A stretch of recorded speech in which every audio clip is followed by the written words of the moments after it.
Hey, and welcome back to Hudson's Health Facts. Today we're diving deep into a topic that's often swept under the rug: malnutrition. Now, before you picture starving children in a far-off land, let's set the record straight. Malnutrition hits closer to home than you might think. It's a global issue, but it's also a story of stark disparities between the haves and the have-nots, the privileged and the marginalized. We're talking about the invisible divide that exists within our own communities, where access to nutritious food isn't a given for everyone.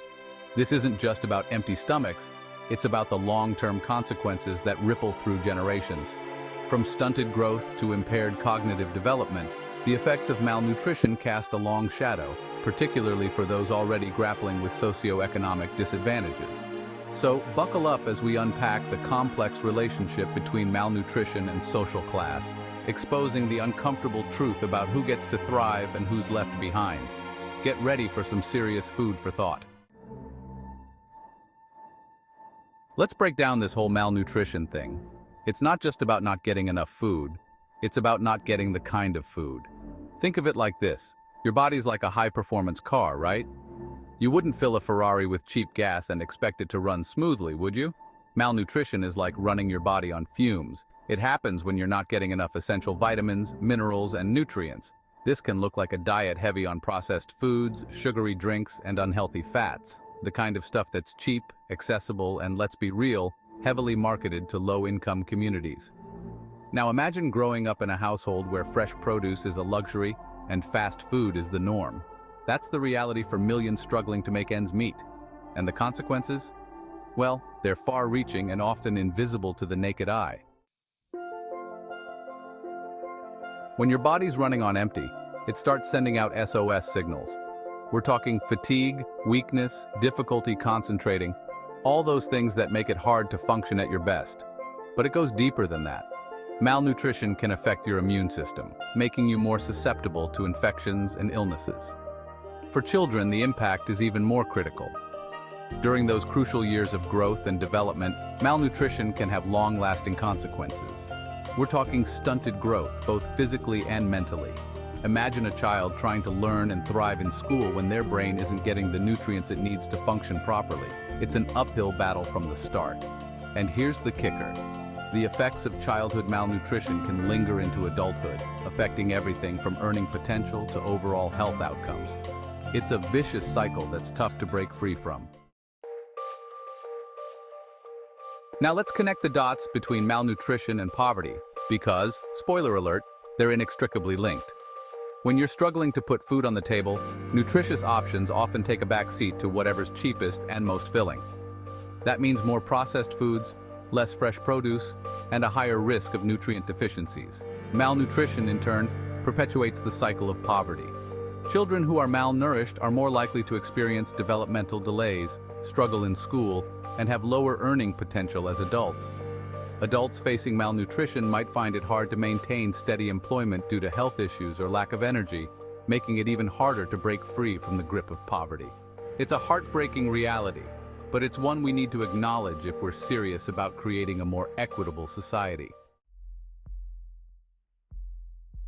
Section 5. A Tale of Two Bodies. Now, you might be thinking, hold up, Hassan, what about obesity? Isn't that a form of malnutrition too? You're absolutely right. It's a misconception that malnutrition only equals being underweight. Overnutrition, often manifesting as obesity, is a growing concern, particularly in higher-income countries. But here's the thing. Even obesity can be a sign of nutrient deficiency. Think about it. If you're constantly consuming processed foods and sugary drinks, you're filling up on empty calories without getting the essential nutrients your body needs. So, we're seeing a double whammy here. In lower-income communities, undernutrition is more prevalent, leading to stunting and developmental issues.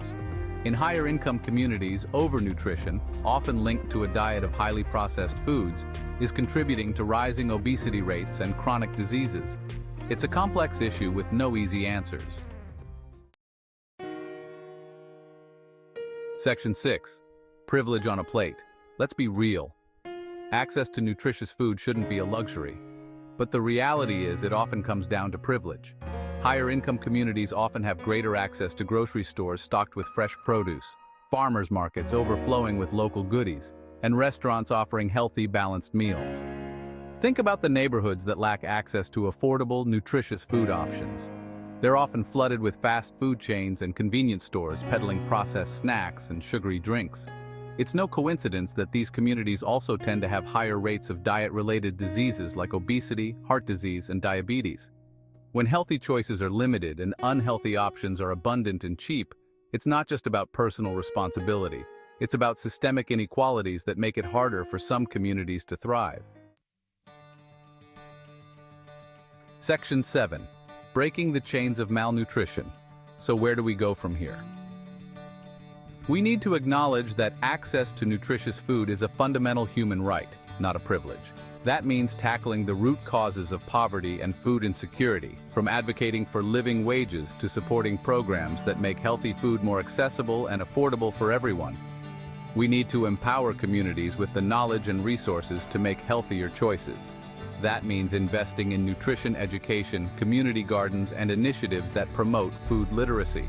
And let's not forget about holding corporations accountable for their role in shaping our food system. We need to demand transparency and push for policies that discourage the marketing of unhealthy foods, especially to vulnerable populations.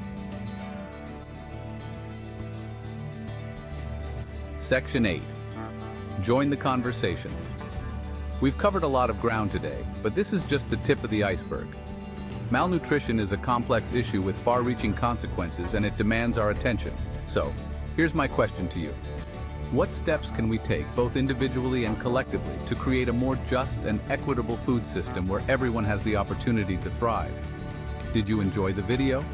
If so, consider liking, subscribing, and hitting that bell. Come back for more Hudson's Health Facts, where we break down complex health issues with a side of humor and a whole lot of heart.